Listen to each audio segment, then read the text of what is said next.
नमस्कार, मैं हूं अर्चित और आप देख रहे हैं इंडियन प्राइम न्यूज। तो चलिए रुक करते हैं इस खास खबर की ओर।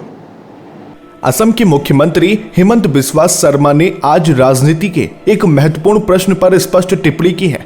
उनका कहना है कि किसी भी सरकार द्वारा चलाई जाने वाली योजनाएं जनता का अधिकार होती हैं, लेकिन ये मान लेना सही नहीं कि सिर्फ योजनाओं के आधार पर चुनाव में जीत प्राप्त की जा सकती है। उनके अनुसार जनता का अंतिम फैसला विचारधारा और नेतृत्व की दिशा देखकर तय होता है।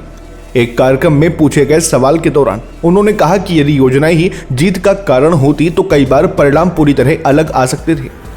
उन्होंने उदाहरण के तौर पर बिहार चुनाव का उल्लेख किया और कहा कि वहां अनेक कल्याणकारी योजनाएं पहले से लागू थीं, लेकिन नतीजे उन योजनाओं के आधार पर तय नहीं हुए। हेमंत बिस्वा शर्मा ने मियां मुस्लिम समुदाय के साथ अपने व्यक्तिगत संबंधों पर भी बात की। उन्होंने कहा कि उनकी निजी रिश्ते अच्छे रहे, लेकिन मतदान के समय वो वैचारिक दूरी को साफ महसूस करते हैं।